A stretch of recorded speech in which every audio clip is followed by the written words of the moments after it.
Bien, continuamos, compañeras y compañeros. Eh, Estuvimos platicando sobre cómo de pronto los elementos estructurales, constructivos, serán muy importantes para ir definiendo las formas. Estos volúmenes, también hablando de volumen, eh, estos volúmenes geométricos, clásicos, básicos, también es importante recordar las superficies. Estas superficies, por ejemplo, ahí en esa... nosotros podemos estar viendo ahí el vértice, la cara, la arista de un poliedro regular, en este caso un cubo. Pero ¿qué pasa cuando de pronto no son, no tienen caras rectas? Tenemos que entender aquí tres elementos. Uno, un eje, el eje principal de la figura, de la forma. Una generatriz, que es una línea que la sucesión de esta línea nos va a generar una piel o una superficie. Y en relación con el eje y otra línea que va a terminar siendo una directriz, que va a guiar el recorrido de esta línea generatriz, nos va a formar una superficie. Y es así como, por ejemplo, tenemos un cilindro, tenemos un cono o tenemos figuras más elaboradas. Eh, Podemos entender justamente en ese cilindro como el eje central, lo identificamos, los círculos de lo que identificaríamos como caras terminan siendo su perfil, termina siendo la directriz, y finalmente un rectángulo que está entre la directriz y el eje forma la generatriz y nos genera una superficie. Y es así como podemos encontrar figuras, mejor dicho, formas tan extrañas como por ejemplo el Museo Sumaya, que no es otra cosa más que una serie de entrepisos con un vestido o un envolvente metálico con una forma específica paramétrica, se le llama de hecho arquitectura paramétrica, y el que posteriormente tiene estas modulaciones, esta red, para generar una piel. Es una piel. Pero vean cómo por dentro son simplemente entrepisos conectados con hierro a este vestimenta. A esta vestimenta, perdón. Podemos entender esto, que seguramente ustedes ya lo conocen bien, en geometría lo han visto, no profundizaremos en ello, simplemente para tomar al momento de analizar y al momento de proponer, cuando iniciemos hablando de la forma, sepamos de qué nos estamos refiriendo. Podemos hablar de formas regladas y curvas, superficies regladas y curvas, teniendo las planas como son los poliedros, irregulares y regulares. Aquí hay un ejemplo de ello. Podemos tener las radiadas como cónicas y cilíndricas. Eh, Tanto los poliedros, pirámides, cónicos, prismas, cilindros, tienen las características de que son desarrollables.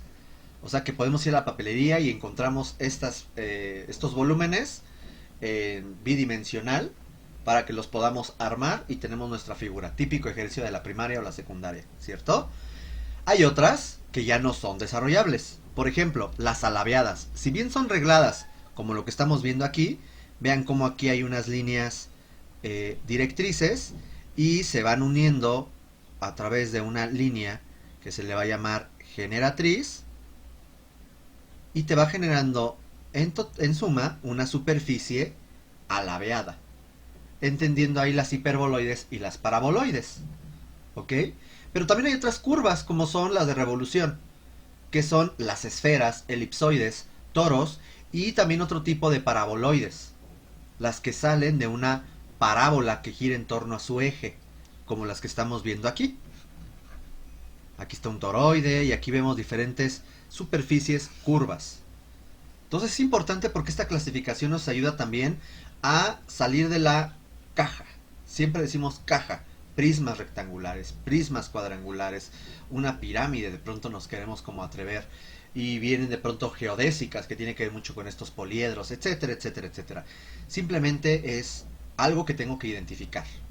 ¿Qué es ese volumen? ¿Es reglado? ¿Es curvo? ¿Es desarrollable? No es desarrollable. También nos dice, y me regreso un poquitito para recordar, que este primer punto de las características volumétricas, identificar la envolvente geométrica, identificar los cuerpos constructivos, La envolvente geométrica ya dijimos que es el volumen y las superficies. Los cuerpos constructivos, que tiene que ver la relación de muros, columnas, traves, etcétera, etcétera. Y finalmente, las categorías volumétricas. Resulta que dentro de las categorías volumétricas vamos a tener a un arquitecto, docente español, Alberto Campo Baeza, quien nos va a definir lo estereotómico como lo siguiente. Nos dice que es aquella en que la fuerza de gravedad se transmite de una manera continua y donde la continuidad constructiva es completa. Es la arquitectura masiva, pétrea, pesante, la que se asienta sobre la tierra como si de ella naciera. Es la arquitectura que busca la luz, la arquitectura de la cueva, donde todo trabaja fundamentalmente a compresión. Recordemos que trabajar a compresión se refiere a que no hay estos elementos de tracción o de flexocompresión, sino que principalmente es a compresión. Prácticamente gran parte de la arquitectura del pasado ha sido pues estereotómica. Imagínense, masivo, pesado, donde el sistema estructural se ve continuo. ¿Qué será? Aquí tenemos algunas fotografías. Estas son obras de la arquitecta española Carme Pinós. Y vemos que su arquitectura tiende a ser siempre muy masiva, muy volumétrica, pesante. Podríamos decirle, bajo este término de Campo Baeza, dentro de esta categoría, que son propuestas estereotómicas. Tenemos ahí la Caixa Forum de Zaragoza, la Escola Massana de Barcelona, la Le Terres de Lebre en Tortosa, la Torre Cubo en Guadalajara, Jalisco, acá en México, o el M Pavilion del 2018 en Australia, que si bien tiene ciertos elementos que la hacen ver visualmente menos pesado por la característica de sus elementos, sigue siendo en suma algo visualmente muy pesado. Y no significa que esté mal. Es una categoría, eso sí podría llamarse una categoría formal. Porque muchas veces pensamos que categoría formal, y eso lo vamos a ver en la siguiente sesión, es la línea, el punto, el color, la textura, la proporción. No, la siguiente semana lo platicamos, ¿vale? Podríamos decir que esa es una categoría formal. Estereotómico. Tenemos esta otra iglesia, la iglesia El Yesu en San Sebastián, 2011, de Rafael Moneo. Vean cómo es un cubo.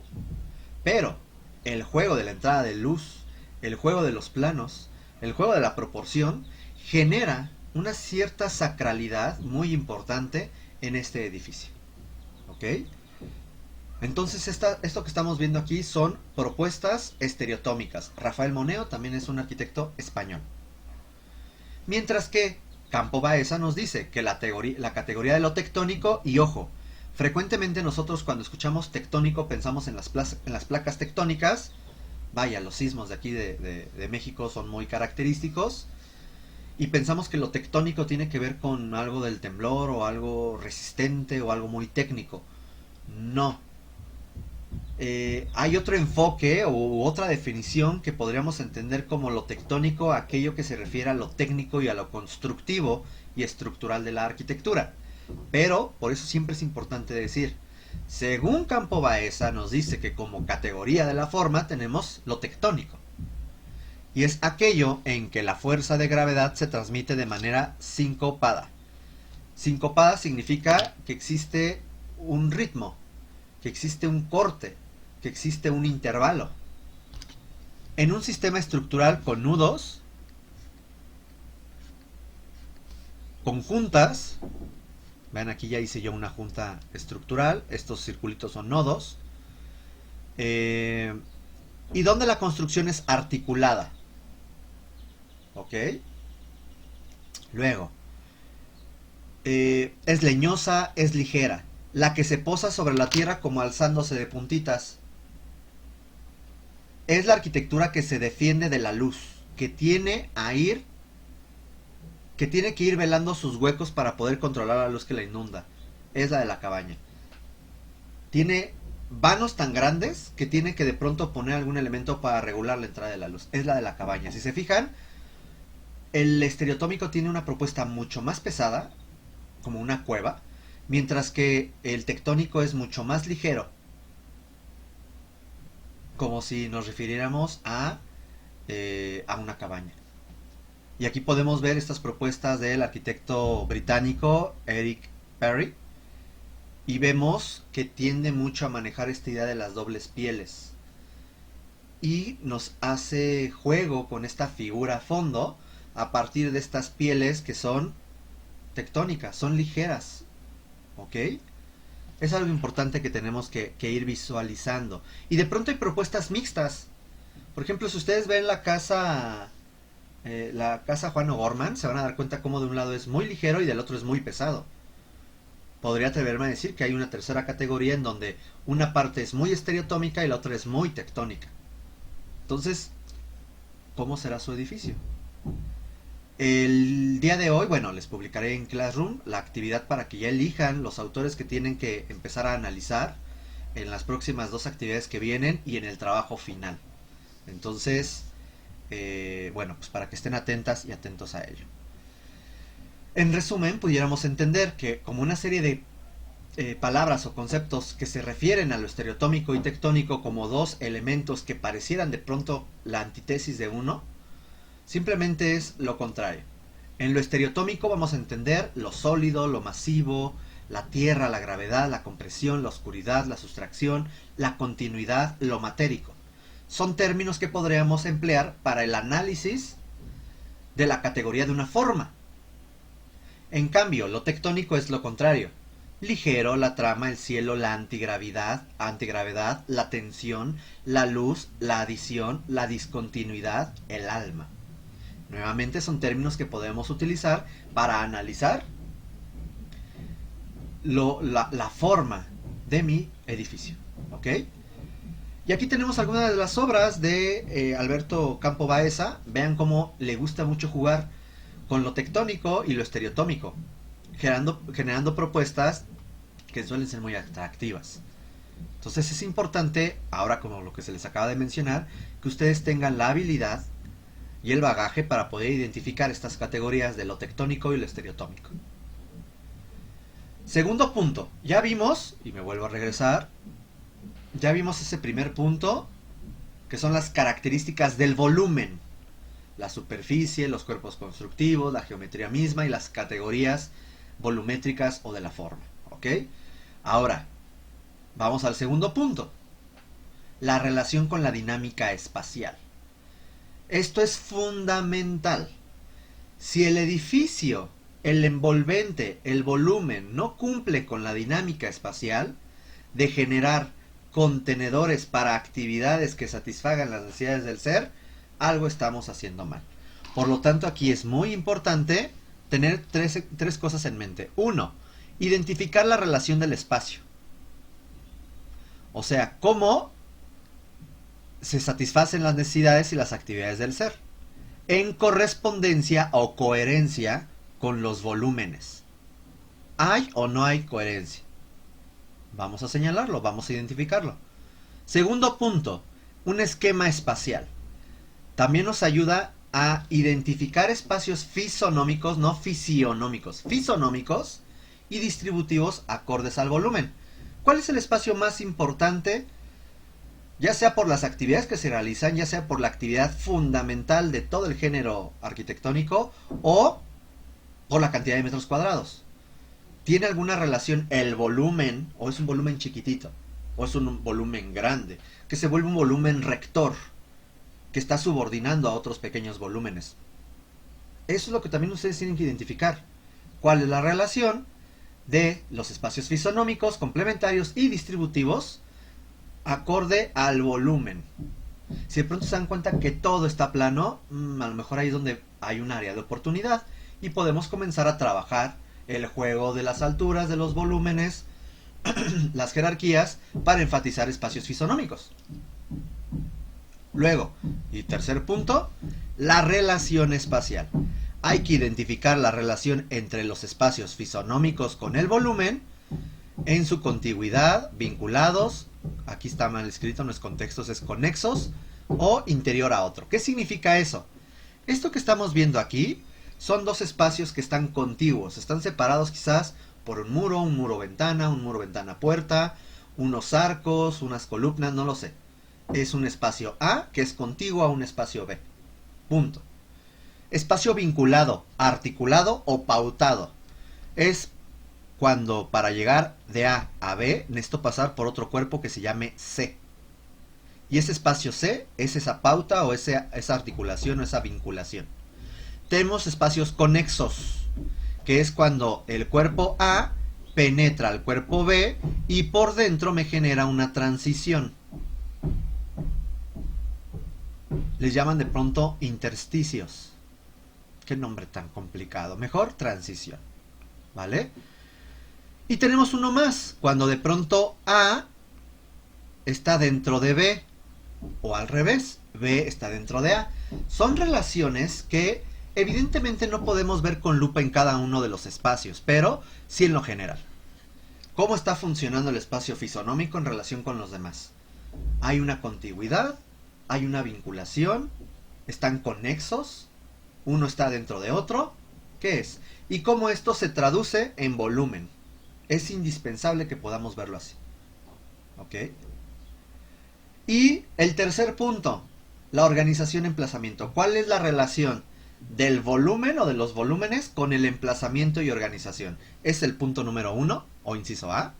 Emplazamiento y organización de volúmenes. ¿Cómo es? Lineal, central, radial, reticular, agrupado o mixto. ¿Qué es mixto? Que yo tengo a lo mejor un esquema o un acomodo de mis volúmenes de forma reticular y a lo mejor en este eje y en esta intersección sale un ángulo a 45 grados y a partir de ahí yo comienzo a dividir en tercios y en este último tercio nace otra retícula.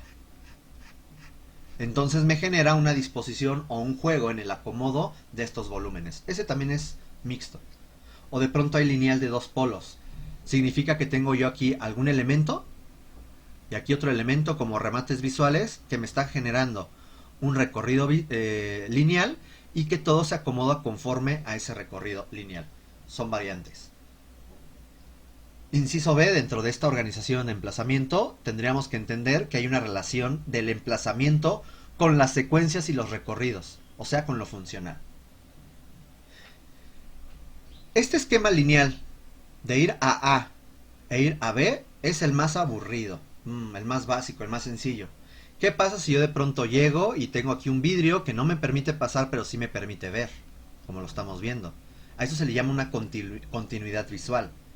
¿Qué pasa si de pronto yo llego aquí, hay un espacio abierto, un vano, yo puedo pasar o salir al jardincito, etcétera? A eso se le llama una continuidad física. Pero de pronto eso se empieza a enriquecer cuando comenzamos a hablar sobre diferentes secuencias y vamos a suponer que aquí tengo yo un plano, aquí hay otro plano y aquí hay otro plano. Estoy aquí, tengo la posibilidad de irme por acá en A o irme por acá en B. ¿Cuál quiero? El que yo quiera, o sea, no hay... Bueno, claro, si no hay un letrero que te diga entrada y por acá salida, bueno, tendría que respetarlo, ¿no? Pero, ¿qué pasa si yo estoy aquí y empiezo a ver cómo la luz rebota en este muro y yo veo que hay algo de luz y empiezo a escuchar agua? Entonces camino y yo, sorpresa, todo esto es un espacio abierto, con jardín y elementos de agua. A eso se le llama recorridos y sorpresas. Hay que ir pensando en el sosiego, o sea, la tranquilidad, la sorpresa, el dinamismo, los recorridos. Eso enriquece mucho la propuesta arquitectónica. Y cómo esto se va a relacionar con los volúmenes y el emplazamiento. Cómo se va a relacionar lo distributivo con lo fisonómico y lo complementario de la etapa anterior. Vean, es una propuesta muy interesante el ir pensando a la par todo esto. No es nada más pensar en volúmenes y ya, sino es ver cómo estos volúmenes cumplen con recorridos, organización, hasta elementos como emociones, sosiego, sorpresas, recorridos, subir y bajar, también eso es otro tipo de recorrido. Cómo va cumpliendo con un programa arquitectónico. Eso es importante y eso es lo que tendrían que hacer. Spoiler, parte del trabajo final será que analicen eso de un edificio que ustedes elijan. Un edificio contemporáneo, ¿vale? Aquí tenemos algunos ejemplos. estos evidentemente son renders, el otro no sé si sea render, no sé si exista, no lo sé. Mal, tache para mí porque no estoy poniendo ahí, ya ni me acuerdo, tiene tantos años que no sé ni, lo bajé de internet evidentemente, pero no me acuerdo qué onda de esto. Pero podemos ver cómo empiezan a jugar con el volumen y de pronto buscar diferentes disposiciones. Vean cómo el de arriba, que es un montón de disposiciones agrupadas, pueden agruparse de otra forma y tener ahora un espacio, porque este es un espacio abierto, que de pronto nos está ayudando eh, a organizar los diferentes componentes.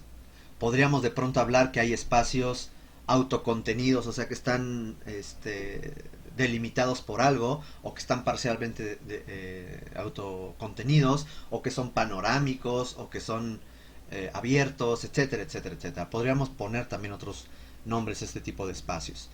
Y vean cómo de pronto aquí se rompe, en algún momento se rompe la organización y se genera un dinamismo, que también aquí lo hay, pero son funciones o son propuestas diferentes.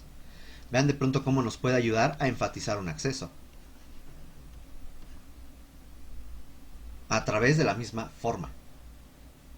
Podemos jugar de pronto con los planos, los volúmenes, sobresales, hace un marco que esté haciendo juego con este volumen, la entrada, las puertas, etcétera, y se vuelve algo visualmente muy atractivo. Pero la idea es que esto siempre vaya acorde al aspecto funcional, recorridos, intenciones, sorpresas, etcétera. Podemos irnos a cosas muy sencillas como el Mirror Cube en Tree Hotel, Suecia. O sea, es un cubo de vidrio, que además es un hotel en un árbol. Es una habitación que está suspendida, subes a través de esta estructura de madera y ya, tú te estás aislando, no te ven, pero tú sí ves. Puede ser una propuesta interesante. Desde algo muy sencillo como es un cubo. O empezamos a jugar con la figura, el volumen, y aquí tenemos el Parc de la Villette de Bernard Tschumi, Architects, que habíamos platicado de él en algún momento cuando platicamos qué entendía él por arquitectura, que nos decía que todo tiene que ver con una realidad política, económica y social. Bueno, pues aquí estamos viendo a este que es uno de los precursores del deconstructivismo, en donde comienzan a deconstruir formas y de pronto tenemos esto. Es un enorme área verde en el cual en lugar de poner esculturas, se empezó a jugar con un cubo para deconstruirlo y empezar a generar pequeños edificios o espacios que atiendan diferentes actividades, como puede ser un café, como pueden tener otro tipo de funciones, y que están repartidas de forma reticular por toda el área verde. ¿Ok? Y ahí tenemos entonces el café que teníamos en la portada. Vean qué interesante cómo a partir de esta deconstrucción o de este juego de volúmenes empiezo yo a sustraer, adicionar, a abstraer ciertos elementos y genero un edificio.